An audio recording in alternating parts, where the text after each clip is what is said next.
You can either choose yourself or your partner in moments of disconnection. And if you're not choosing yourself, you're basically abandoning both. This process that we've talked about is really arduous. Like, even talking about it has worn me out. I'm so grateful that I never have to do it again. The truth is, you either have that really vulnerable conversation or you leave. Once you have these vulnerable conversations, does it feel like you guys are on the same team? Or does it feel like one of you is expecting the other to do more of the work? Relationships don't end out of nowhere, period. It is completely a result of... Welcome to the Well Worship Man podcast, where men come to build unshakable presence, become the rock in their relationships, and build a legacy that lasts beyond their years. Here, we explore the path to mature masculinity through humble power, daily devotion, and unwavering integrity. Thanks, baby. And before we dive in today, if you've listened to the show before, just take a moment right now. Go ahead and leave a rating or a review for the podcast so we know that you're with us, so that you can give us some feedback, and so these conversations can reach more of the people who need it. Baby, what are we talking about today?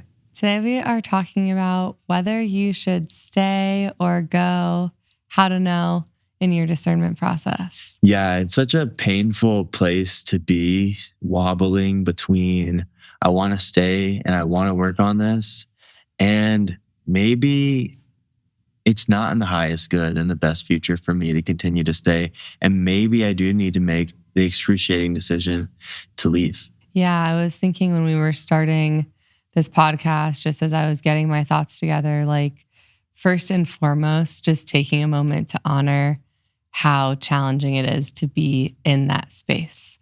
And not in this space of oh, we're having a rupture and I'm going to leave you and, that back and forth, but really to be in this spaciousness of this discernment process of, I love this person so much and I just don't know anymore.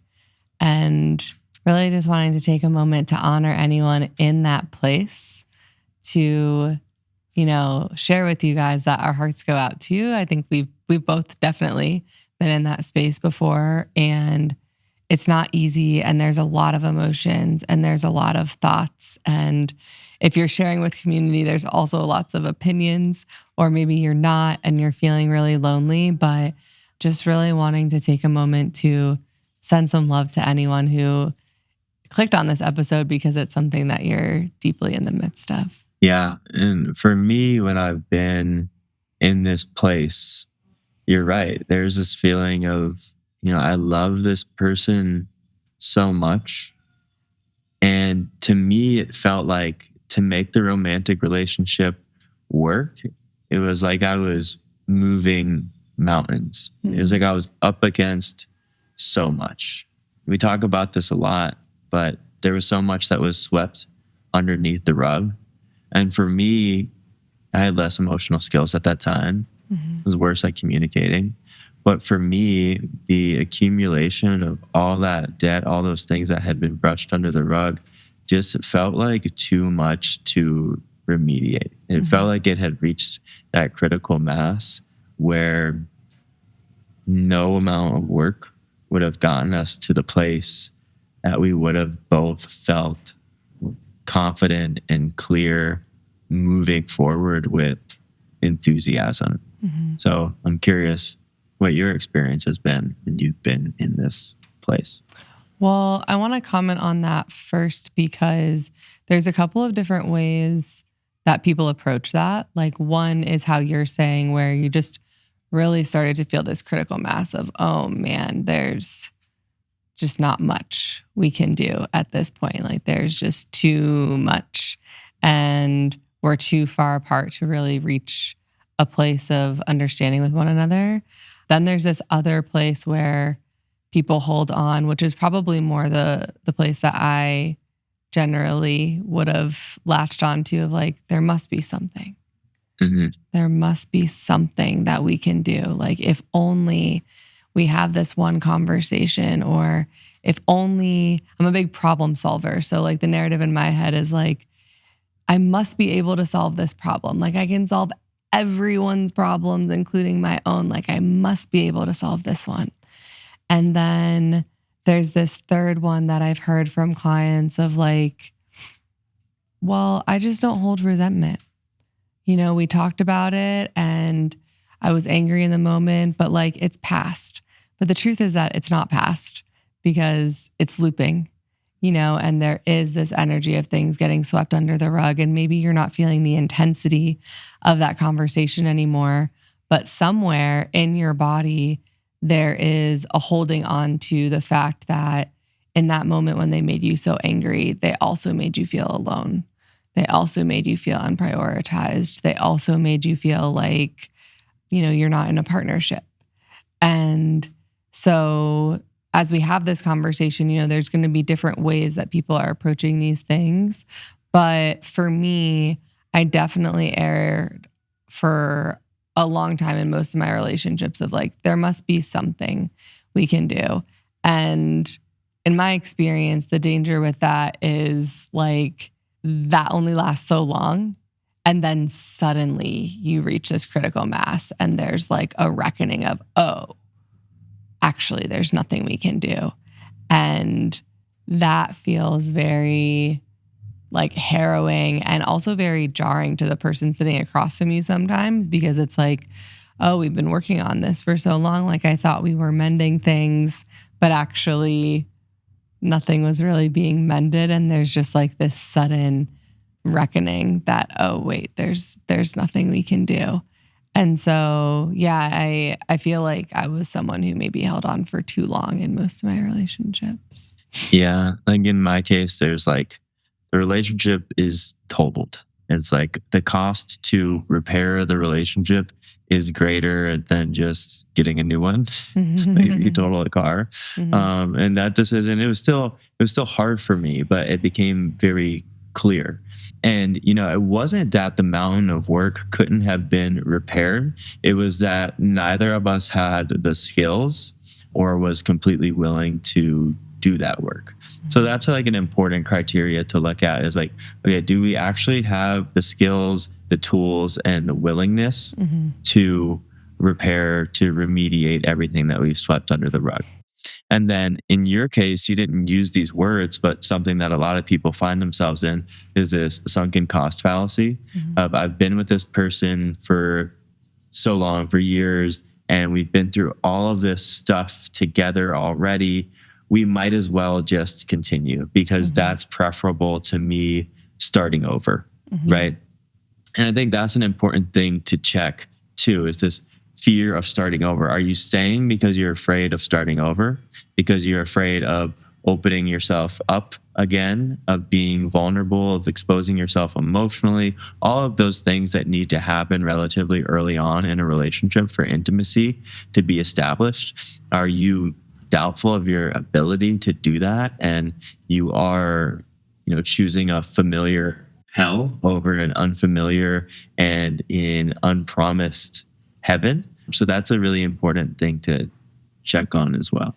Yeah. And with this sunken cost fallacy, obviously I'm talking to more women just in like my community. I talk to a bunch of men in clientele, but I'm curious how that comes up in your sphere with men, because in my experience, the way that I hear it most often is women ages 27 to 35 who desire to be mothers.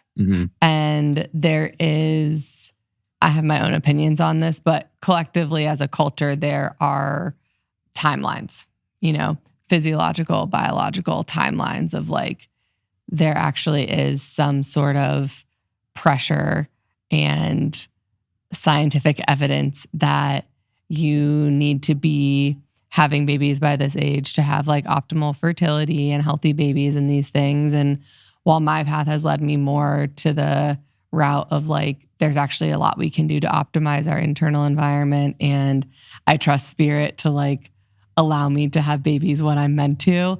The cultural programming around that is intense and the scientific evidence around it is intense. And so where I hear the sunken cost fallacy the most is women staying in relationships that they've been in for a while because they don't want to start over, but also there's this intense fear that they won't find a partner by the time they need to have a baby. Yeah, that biological clock that women have that men don't does make it harder for them to leave around the ages that you're saying. And on the side of men, yeah, it is easier to leave. They can kind of pull the plug without considering that. For any relationship that's on the rocks that I've experienced, that I've worked with, the man is not showing up at the level of reliability that he needs to be for trust to be built. Mm-hmm. It's impossible for a man to measure if the sunken cost fallacy is a fallacy or not without showing up in a new level of reliability. Mm-hmm. We talk about this a lot in relational leadership, of taking initiative, of going first, of doing things without her asking, right? Of doing what you're going to say every single time. Until a man shows up with that level of reliability, he can't receive the feedback that he needs to receive from her to understand if effort can be made on both sides to repair the relationship. Mm-hmm. When he doesn't step up, neither does she, because he is the leader in some regards in the relationship. And so it feels like nothing's working. If he does step up and starts being more reliable and she's still unwilling or not competent in the repair process, then that's the place that he can make a real decision from. But until he steps up, he can't really make a grounded decision with clear information. Mm-hmm. Yeah. And you're talking about this a lot in like leadership and action taking, but I talk to my male and female clients about this and the act as if strategy. It's like act as if the relationship is the one that you desire. Act as if you are sure that your partner is going to respond to your bids for love with more love. And the problem that most people are hitting when they're at this point of like, do I stay or do I go, is there have been lots of repetitions of like attempts for love and not being met, or lots of repetitions of the same rupture over and over again that isn't actually being repaired. And so you get into this like habitual behavior of however you're acting habitually with one another, but in some ways it's not meeting you in intimacy and vulnerability and emotional connection, whatever it might be. And so you too are playing into like the pattern of the relationship, but the way that we teach is all about, the world responds in response to how I'm showing up. And so if I start showing up differently, there's no option other than for the relationship to adjust. Now, will the relationship adjust for the positive or for the worse? You can't tell. But if you start showing up differently, there will be something that adjusts for sure. And so with my clients that are going through this discernment process, I'll often share like, wake up and assume you're in the perfect relationship. Like, how do you connect with your ideal partner in the morning? How do you show up to breakfast or in conversation or in those in-between moments or when you come home from work? Because it's similar to what you're talking about. The relational leadership is a bit more like following through on your word integrity. And this is a bit more like manifestation vibes, but they should produce like a similar adjustment in the relationship. And it really is like, if you're not showing up to the relationship how you would show up in your ideal partnership, then how can you possibly expect the other person to? Which I think is a really valuable thing, because if you do start showing up that way and the partnership isn't the thing, it will naturally see itself out. Like it will combust. Yeah. Or it will adjust and then you can, give it a chance. Yeah. What I'm hearing is really stepping into a level of authenticity that removes the possibility of anything that's not true continuing to exist. And, ideally the first conversation isn't, I'm out, this is over. The first conversation is, things have gotten so bad that I've been thinking about leaving. Here are the things that don't feel good to me. Here are the things that need to change. And laying everything out on the board, right? You could have like a lot of things that need to change. And we talked about on a previous episode about reliability, like doing what you say you're going to do, even if that means leaving, right? So if all of these things aren't met, or I don't see the change that I need to see over the next 2 or 3 months, then this relationship is not for me anymore. And I think that's really important, to give your relationship a reasonable chance. It's really hard for people when, it feels like it just like snuck up on them, right? They have all these questions of like, well, if I had known, I would have tried, right? And maybe not.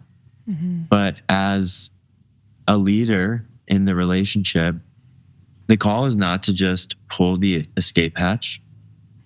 The call is either to write the flight path and get things on track, or to do your best to land the plane, even if it's on fire, even if it's a crash landing, to stick with it until it is unrecoverable, until it is unflyable.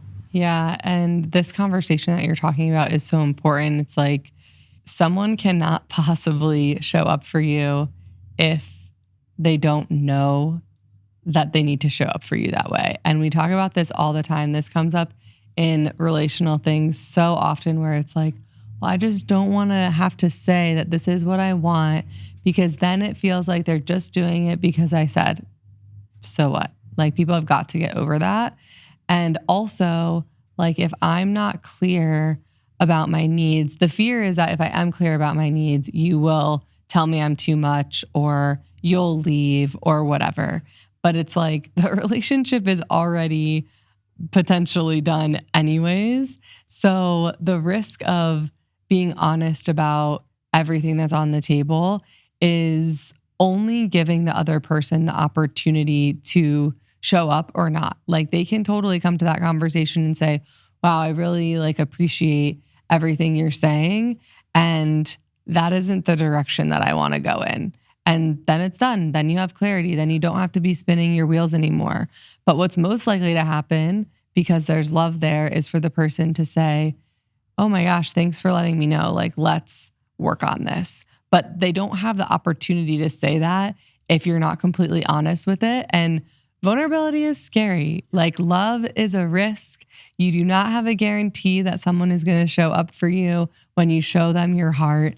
And that is the case with relationships forever. Like, forever, I can be telling you something that I'm nervous about, and forever you have the opportunity to let me know that it's okay and you still love me. But the love is not the guarantee, and that's part of being in the relationship. And only if you are really honest with the fears that you have or the challenges you're having in the relationship does the relationship have even a chance of showing up. You bring up a really good point. Is what stops a partner from delivering that hard feedback is their own fear of vulnerability, their own fear of being with the uncomfortable emotions, of asking for what they need, or of making their partner feel bad for saying, hey, you've done this wrong. It hasn't felt like love for me. And who actually picks up the tab for that lack of courage to have that conversation is their partner. They're left confused. They're left wondering, potentially for years, right? So you haven't landed the plane, and that's not a loving thing to do, right? Love can continue even if the relationship ends, but just pulling up and saying, hey, it's over, I don't have anything to say to you, is not loving. It causes real greater damage than needs to occur for a relationship to end. So the caring thing to do is to lean into that courage, to have that tough conversation of, hey, this is what hasn't been happening. This is what I would like to see change. Because that way, like you said, you give your partner an opportunity to step up and in, or you give them an opportunity to say, now that you bring it up, like, actually, this isn't worth it to me. Yeah. And you mentioned this fear that people have of hurting their partner, which is something I hear all the time. Like, not only are we not great at holding our own discomfort, but we're really generally poor across the board at holding someone else's discomfort. We just want to fix it, solve it, whatever. But the truth is that our discomfort is the catalyst for change. And if you don't let your partner sit in the discomfort of the way that they haven't been showing up, then they never have the opportunity to sit with that discomfort enough to change their actions.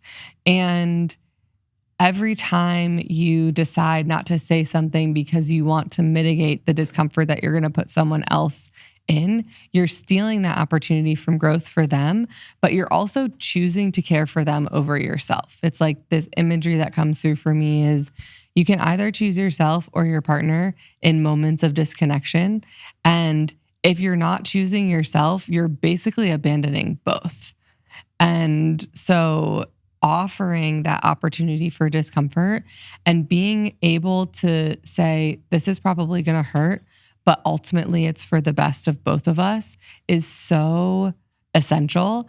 And until you develop the courage to say the things that potentially might hurt the other person, you're going to be stuck in this relationship limbo forever. Yeah. Problem identification is so key, right? You hear it a lot in relationships. Like, it just feels off. Like, I don't know what's wrong. It just doesn't feel like us. Mm-hmm. You know, they say that Einstein spent 90% of his time identifying the problem and 10% solving it. And so these conversations that we're talking about are really about identifying the problem. And what you name as the problem on the top line, assume that that isn't the actual problem. It isn't actually that the dishes have been in the sink for 2 weeks. It's an emotional problem. So there's emotional content there. And to have a real shot at righting the relationship, that emotional content needs to be brought to the surface.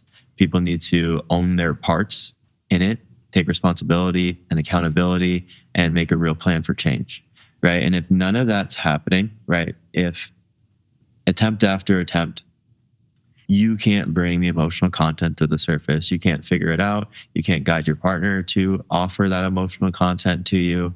And one or both parties are acknowledging their piece in creating that. And that's been a theme. And obviously, without those two things, there can't be any plan for solution or improvement. If none of those things are there and you've tried, that's a pretty good indicator that we're leaning leave. Yeah, it's like, okay, we can't decide if leaving is the correct path if there hasn't been vulnerable conversation and effort and truth shared.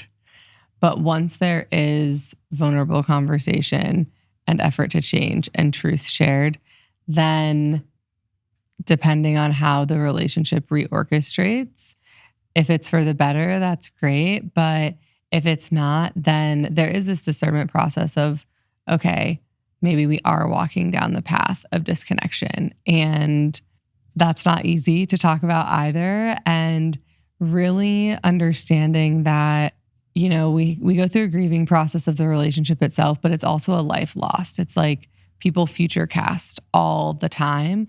And that's part of what makes it so hard to let go of a relationship. It's like, I'm not just letting go of this love that we share right now. I'm letting go of like the love that I thought we were going to share and the children we were going to have and the vacations we were going to go on, all the memories that I thought we were going to have together. And that is also part of what keeps people stuck, is not wanting to let go of the life that they've dreamed into. But in order to really make this discernment process, you must stay in the present. Like, you must really be honest with yourself of, is this relationship offering me what I want and need in this moment? Because otherwise it's just a pipe dream. And those dreams and future casts that you have likely can't come to fruition anyways, because the way that you're dreaming about them is, oh, we're so in love and we're having this great time doing all of these things together. But in the present moment, I'm not feeling connected to you in my heart. I'm not feeling connected to you in intimacy. I'm feeling lost and abandoned every time you don't show up for me, all of these things. And if that's not changing in real time as we are problem solving it, then it's not going to change just because we dreamed into this future together. Yeah, ultimately, uncomfortably transparent and vulnerable conversations are what's going to lead you to a clear decision to leave or go. It's not just like a snap decision you make within your own mind, because your mind is really murky. Like the mind is a swampy place. And so sitting down with your partner and having these conversations, naturally the truth, correct decision is going to rise to the surface. And it goes one of two ways. And the invitation is to release expectations, right? You could say that, you could think I'm going to come to this conversation and feel that and say that I've felt neglected for the past 3 months. And where our mind goes with that of like, oh, this is definitely going to be like a relationship ending conversation. But it might not be. Your partner might respond in surprising ways. And so that's one of the two ways that goes when you start doing this work. And I'm going to paraphrase Dr. Robert Glover from Mr. Nice Guy. When you start doing this work, your relationship either changes in surprising and wonderful ways, or the relationship meets a long overdue expiration date. And your responsibility isn't actually to choose. It's not actually to make a decision. It's to acknowledge everything that's gone unacknowledged, to move with the emotional discomfort, and to get everything out on the table once so you can identify the problem, surrender the future so you can see clearly in the now, and it will be shown. Yeah, the surrendering of the future is so important. And when people come and work with us, we're really clear that like it will be nice if the relationship flourishes. But to be honest, that's not the goal. The goal is that you flourish. And often it does create, a better relationship in some way, but it might create a better relationship. Well, always it creates a better relationship in some way, definitely with yourself, sometimes with the person that you're currently with, sometimes with a new person that you could have never expected. And that shift in what the goal is really challenging because people want to guarantee that the partnership that they're in is going to flourish. But if there is so much in the partnership that has gone unsaid and unprocessed, and it's something that we've been clinging to for so long because it was comfortable rather than right, then, we're not God. Like we can't make a relationship work just because you want it to. And you can't either. Like you can try your best to make a relationship that you want work. But the truth is that if it's not meant to work, then you're always going to feel like something's missing. And there's nothing that any amount of work can do for that if it's not aligned to truth. And so releasing this desire of like what you want versus coming to the desire that actually what I want is truth. Actually, what I want is to feel most like myself. Actually, what I want is the experience of open-hearted connection and intimacy. Then the truth can start to reveal itself. Yeah. Whether it's here or whether it's somewhere else, like these are the experiences that I desire. And so releasing the outcome and opening to the possibility that those outcomes might exist somewhere else is really important. And it's really freeing. And yeah, I love how you mentioned, that you and I are not in the business of keeping relationships together that are no longer aligned. And I've seen it multiple times of relationships that feel like fights, that feel like uphill battles. And eventually those relationships end. And very quickly, people find themselves in new relationships that feel like you're just rolling down a nice slope together. Like it's easy. And it's like nothing that they had ever imagined was possible because they were in this relationship prior where the issue was always between them and their partner. It was never on the table in front of them together. Or if it was on the table in front of them together, one of them would kind of like slide it towards the other one. And so that's an important evaluation to make too. Like once you have these vulnerable conversations, does it feel like you guys are on the same team? Or does it feel like one of you is expecting the other to do more of the work, kind of standing there with their arms crossed, waiting for you to have another hiccup, right? Or are you actually both invested in mending the relationship. Mm-hmm. Hey there, lend me your attention for just 1 minute before we dive back into this incredible conversation. And I wouldn't be interrupting if it wasn't for something extremely special that Jessica and I have created for you. If you've been listening to the podcast, you have heard the themes of urgent transparency, of leaning into those courageous and vulnerable conversations that can bring your whole world into greater alignment. But it's easier said than done. There's fear that comes up. There's a nervous system state that wants to do nothing else but to avoid or escape. So what we've done to make this process more accessible for you is we've created a free guide called From Closed to Connected. It includes a short video and a script that you can follow so you can have the conversation that you've been avoiding, the one conversation that can change everything in your life and your relationships.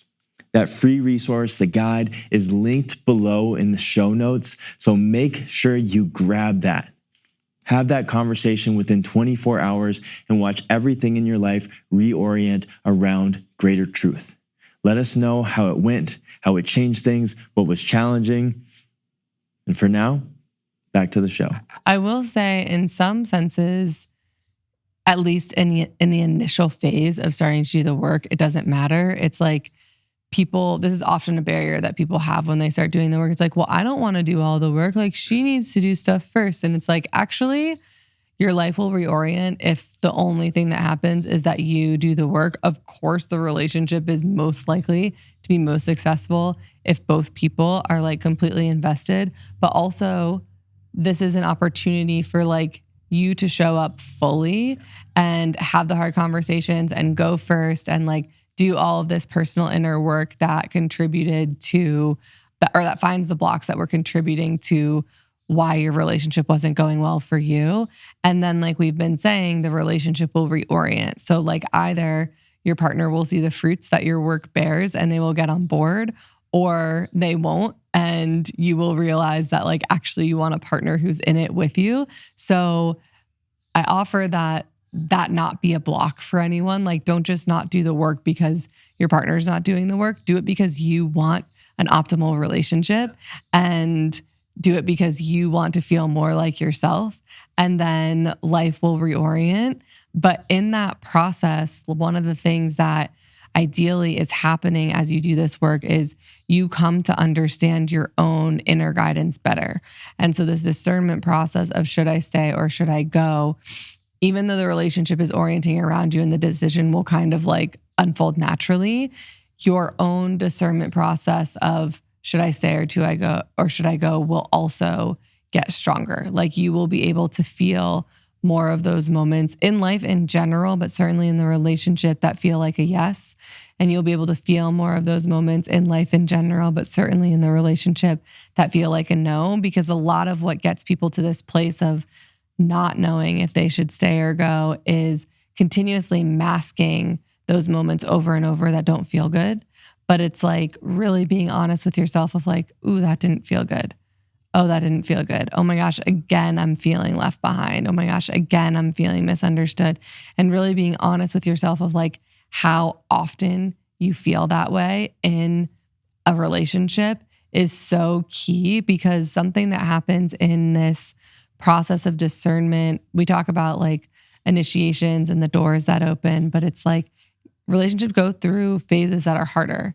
And then there will be some sort of relief. Like, there will be a phase where your relationship feels kind of good. You have a good night out, you have a good night with friends, you have intimacy after not having it for a long time. Like, there will be a phase where it's like, wait, actually, maybe we are connecting, and that will feel good. But the trouble people get into is thinking that that's going to last forever when none of the actual issues have been solved. And it's not true. Like, that is a moment of breath gifted to you by spirit, but the issues that were never solved will come to the surface again. And so being able to understand what those feel like in your body and knowing that like those aren't going away without repair, and actually that cycle will continue until repair and evolution happens, or until you leave, is like a really important part of getting to know your own internal discernment better. Yeah, you said two really important things there. One is that when the relationship does start feeling better, understand that the mending is a repetitive and intentional process.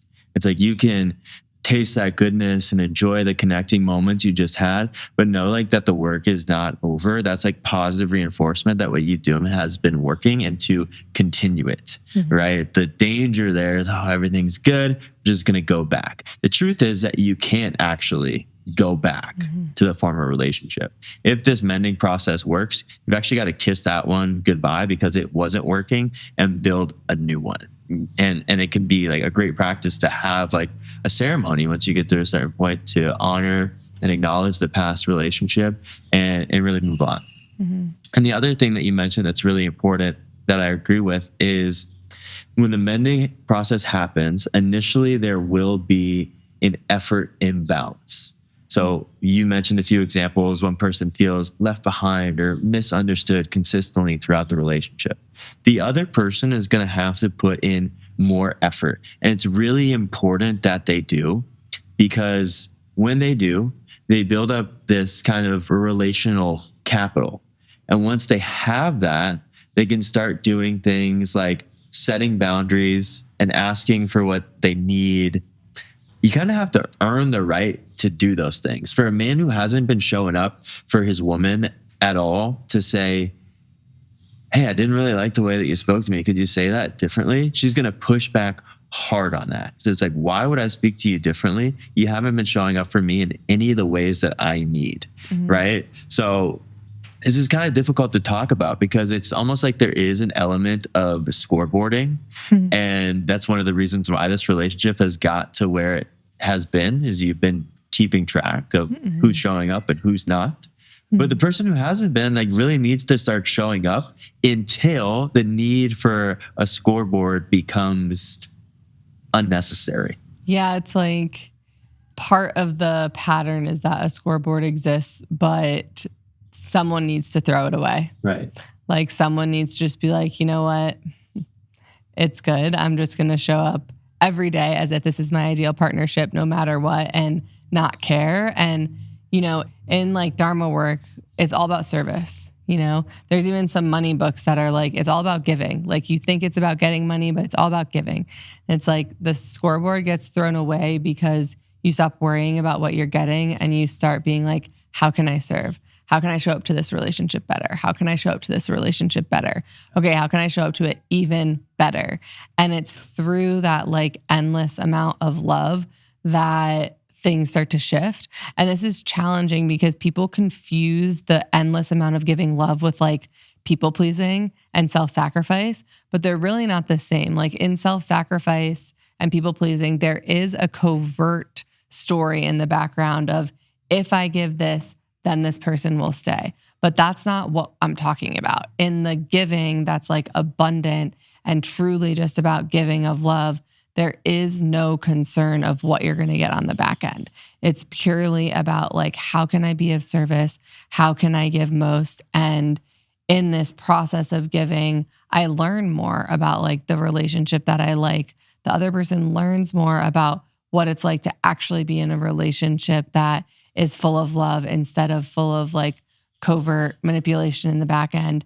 But it's hard to unwind these things, which is why like the inner work is so important, you know, like it's really hard to tease out, am I doing this because I want something or am I doing this just to serve? Yeah. Scorekeeping does not work, especially in relationships like this that feel imbalanced, because both partners are seeing a different scoreboard. Yeah. He might see it as, oh, it's like 20-19. Like, I haven't been doing the best, but I'm like pretty close.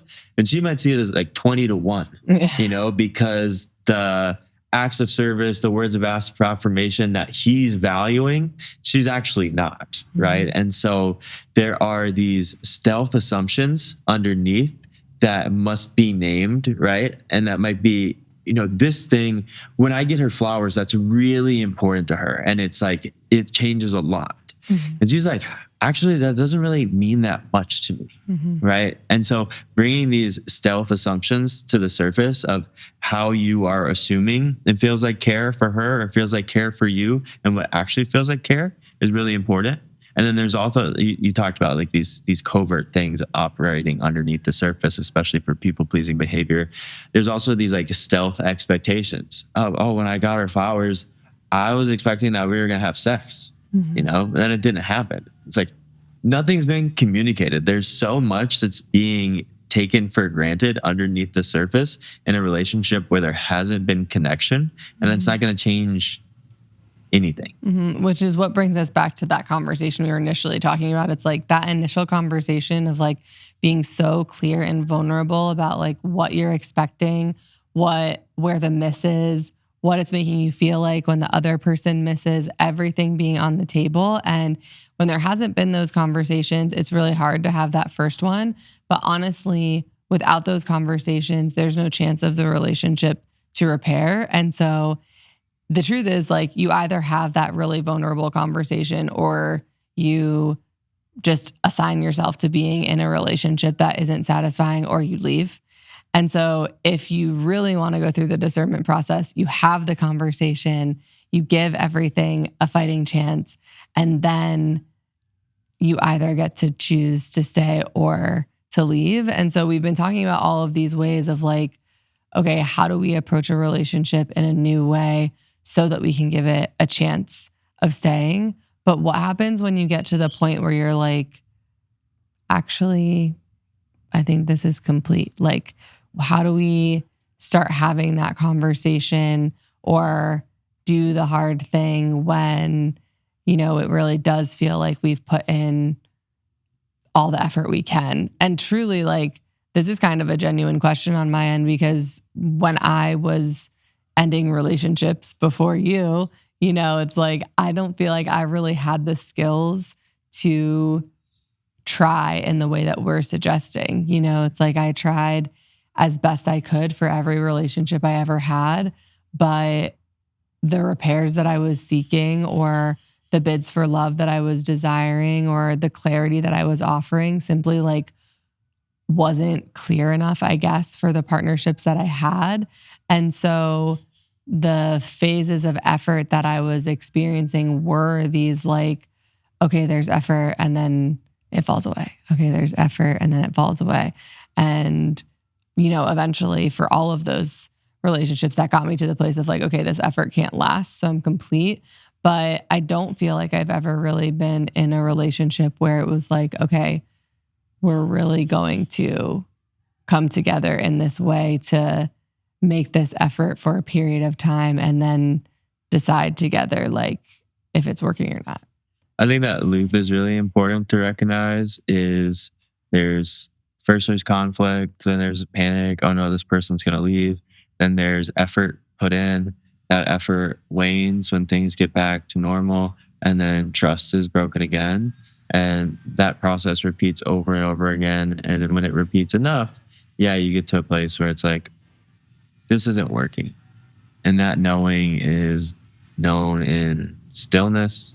It's known in the absence of substances, the absence of outside counsel, right? So whatever decision there comes to, it's like, that's the place of authentic truth. The alternative place is like frantic and frenetic and desperate and I must hold on. And that will probably come again after you have this grounded moment of stillness and authentic, this is over. So that's something to watch out for.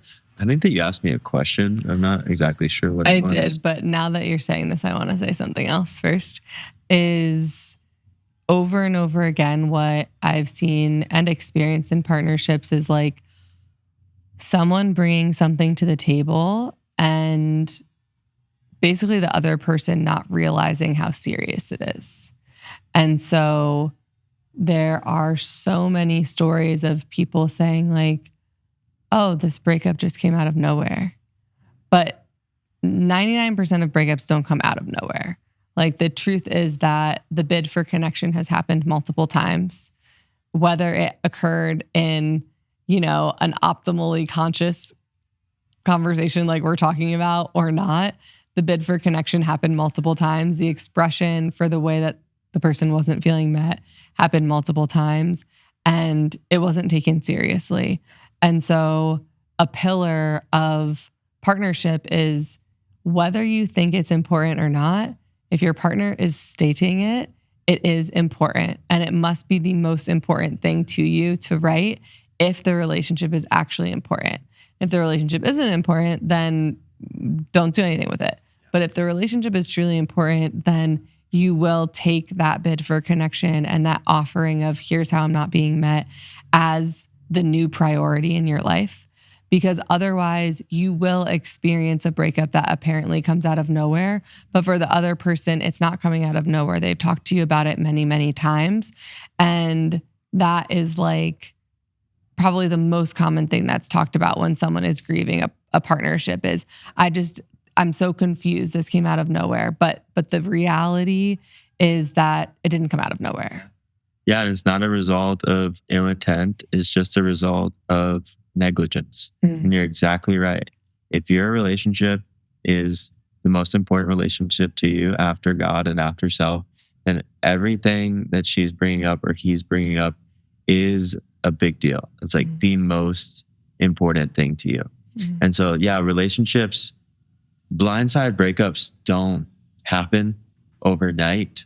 It happens through repeated negligence. It happens through repetitively not claiming the office of leadership and the responsibility to steer your relationship based on the road signs that she's giving you.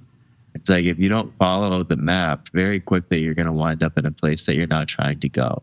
And so every time your partner offers adjustments or needs, it's like those are signs on the road towards the relationship that hopefully you want.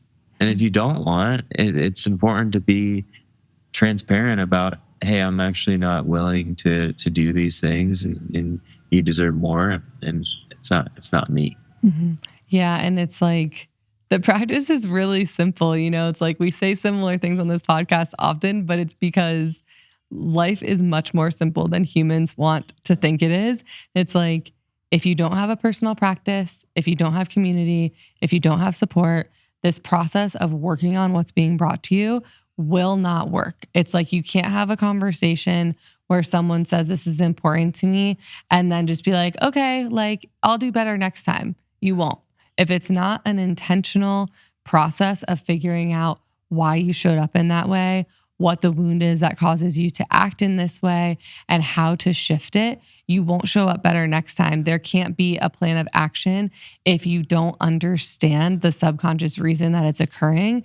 And so if you don't have a personal practice to like contemplate your own behavior, and if you don't have someone supporting you externally, both in community and someone who's like completely objective from your life, then you won't be able to see why it's occurring and it won't get better. That is the truth. It will not get better without intentional support and action. Yeah. And sometimes it seems like relationships are the last things that people work on, right? It's like guys are excited to like learn an instrument and they're on YouTube, like learning to play the instrument, or they're excited about a new gym workout and they're like putting it in their phones and like tracking their workouts and putting all this effort into these other things. It's like, we know that effort applied yields results.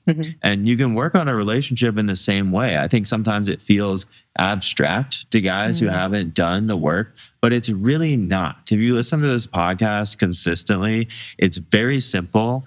It's not easy, but you can apply effort, you can study and learn the same way you learn anything else to become more masterful at building and leading the relationship that you want. Simple, not easy. Don't overcomplicate it. Yeah. So that just felt like an important thing to add is no matter how much you want to tell yourself that story, relationships don't end out of nowhere, period. It is completely a result of you choosing not to create the effort that was asked of you. And if you don't want to admit that, then that's okay. But eventually you will need to if you ever want a healthy relationship. So the question I had asked you is, when people get to this point of, okay, we tried, or at least I tried, and I had the conversations and I put in the effort and I really did go through this like gentle discernment process of, can there be anything else that I can do to show up differently and make this relationship flourish? But instead, I got to the point of actually, no. How do we have that conversation? Where do we go from there? Well, doing what you just said makes things a lot easier in this conversation and beyond. Mm-hmm. So we've been using this like landing the plane analogy. So at this point, it's like the wheels are down, the wing flaps are up, and you're about to land this thing. Mm-hmm. Because you've had these vulnerable conversations leading up to this point, honestly, this conversation doesn't need to be overly long. It's, hey, this sucks. And we've talked and we've tried. And I've asked for what I need. And I haven't seen the change that I needed to see. Mm-hmm. I know the kind of relationship that I want. And it's really sad that we weren't able to access it here. But I need to bet on me and go after the possibility that it's available somewhere else. And I believe that it is. And that's like, breakups are hard. And landing the plane in that way takes a lot of intentionality. It takes a lot of patience and self-awareness and kindness to not blame, to not point the finger, mm-hmm. and to just say that piece, right? And then I'll add that after that conversation, what we prescribe to all of our clients is a no contact period. Mm-hmm. I mentioned earlier that after you make that grounded decision, it's likely that this frenzied, frenetic part of you that's afraid of loss of love, of never finding anybody again, is going to want to reach out and go back and feel the comfort and the closeness that still lives in that relationship. But that's going to gum everything up. It's going to make everything feel unclear when you once were so clear. And so in that breakup conversation, expressing that need in that moment of like, hey, I don't know if there's a possibility of a friendship for us in the future, for us to reorient in the way that we relate to each other. But what I need right now is 40 days, no contact. And then at the end of that 40 days, we can have another conversation, or I might tell you that, hey, I need another 40 days or however long it is. Or I'm complete. Right. Yeah. And something that is also really important about the separation conversation is like, the truth is that only one person can be in the seat of partnership. Obviously, there are people who do partnership differently, but for this partnership of monogamy and, sovereign union that we share, only one person can be in that seat. And so as you're sharing that, I'm going to bet on myself and know that I can have the relationship that I desire, even when it is hurtful and uncomfortable for the person sitting across from you, it is also a gift. Like really being able to zoom out from the discomfort into the room, into the beauty that can be in life is important, because if they're sitting in that seat before you, no one else can sit there. And if you're sitting in that seat before them, no one else can sit there. And as much as it's going to feel like a trauma in that moment, potentially, it is actually a gift. And I always say that the relationships that I left where I was still in love are the hardest. The relationships where something didn't happen and I loved the person, but I just knew that our people were elsewhere. Like that was such an act of love to know that, that person was going to get to be with their person, just like I was going to get to be there. And, they might not believe it in the moment, but if you have done this discernment process with them, maybe they do believe it in the moment. But in any case, like it is true. If the person before you isn't your person, then you're not theirs either. And it is a gift to both of you to be able to walk away from something that's not fully aligned. And the process of dying is uncomfortable. The process of withering away is uncomfortable. And the truth is that there are emotional and energetic and probably physical ties, depending on how deep you are in the relationship between the two of you. And as those things get separated, it will be painful. And it will be much easier to just like hook up with each other when you're moving your stuff out of each other's spaces. Like, no. Like, that restarts the whole process. It must be clear. Like, you must have the conversation about what belongs to who and move out separately and go through the paperwork process as administratively as possible and just like let the emotional and energetic discomfort occur and get support from other people. Ideally, not people you're sleeping with. Ideally, you are like no contact, no relationship involvement with anyone for 40 days, because the discomfort that is rising that makes you want to engage with people in lovership is the surface layer of the grief that's beneath. And until you really process the grief of all of the loneliness that you felt and all of the misunderstanding that you felt and all of the ways that you didn't get met, you won't have a healthy partnership in the future. Like, you really must sit with those pieces in order for that to fully seal, in order for the heart to mend, so that it can open again in a way that's healthy instead of a way that is like trying to cover up a wound. Yeah. As much interest and attraction and even love that exists post breakup for somebody else, it cannot be separated from the impulse to use that person as a salve for your wound, for your grief about the breakup. And, if you go through this process that we've talked about on this podcast, one outcome is that the relationship does improve and you guys wind up in a new relationship with each other, and you're so grateful at the work that you've gone through.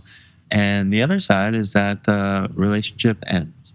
And if you do this process, like we've talked about, every breakup is an initiation.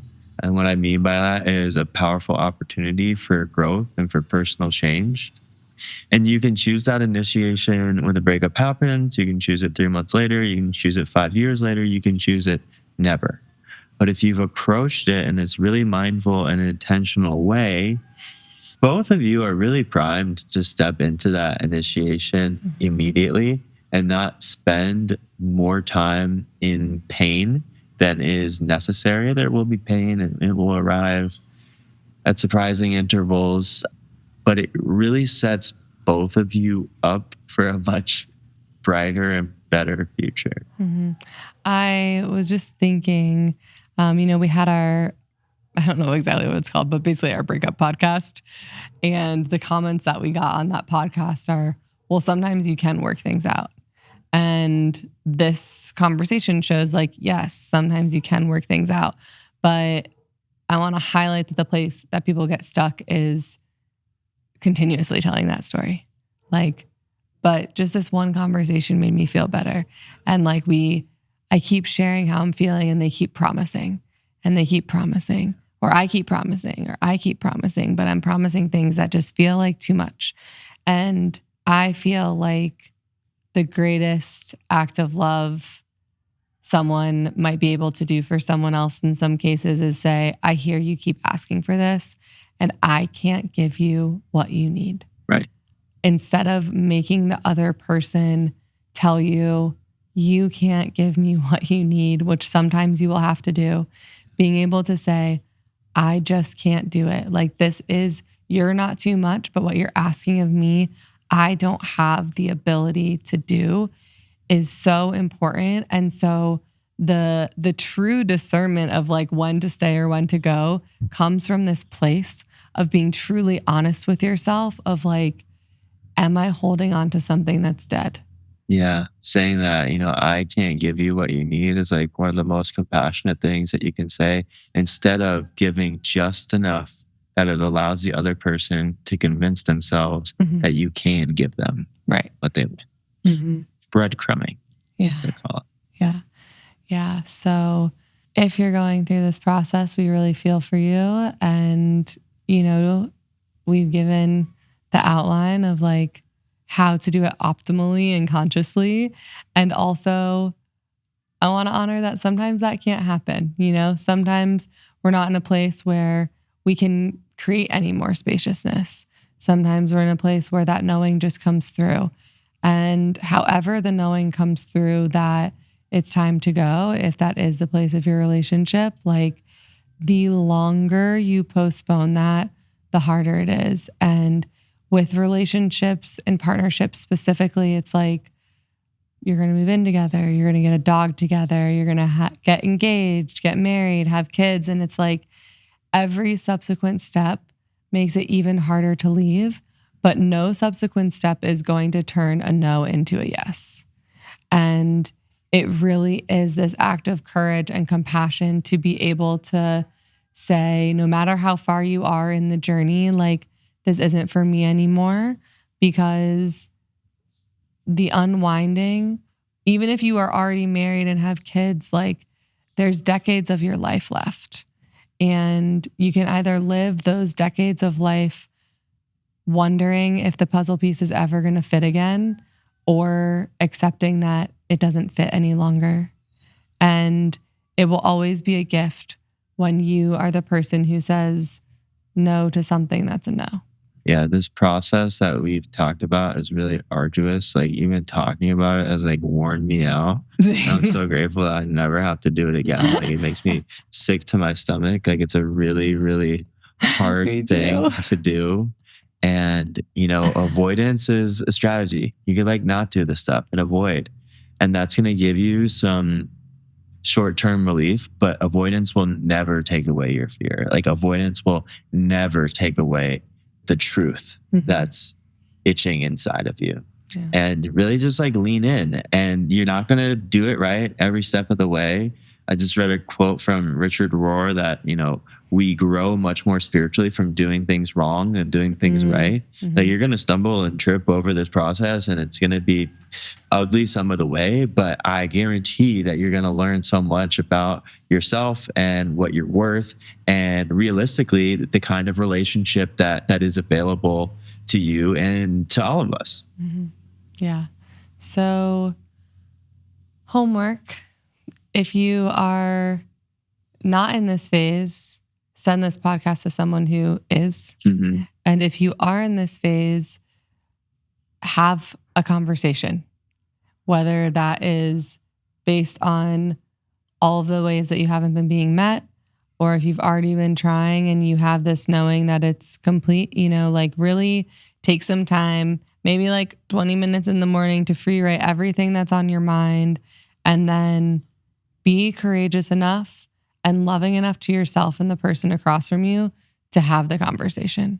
Yeah. Or if you're the one that's been trying to right the relationship, like you're the one that's kind of been playing catch up and you're confused why it isn't improving, or you feel like you're doing the right things, have that open and honest conversation. Like, hey, I've really been trying on my end. These are the things that I've been doing, and I just haven't been feeling the response from you.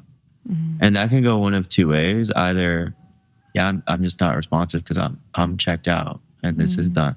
Or, yeah, I see that you've been trying, but there are actually some things that mean more to me than the things that you've been doing. And if you implement those, your effort's going to go a lot further. Yeah. Anything else? No, that's it. We love you guys so much. We love you. Leave us a rating, a review. You can email us at contact@thewellworshipband.com. It's close to when this episode is live. That'll still be active. And if not, you'll have to find us somewhere else. See you next week.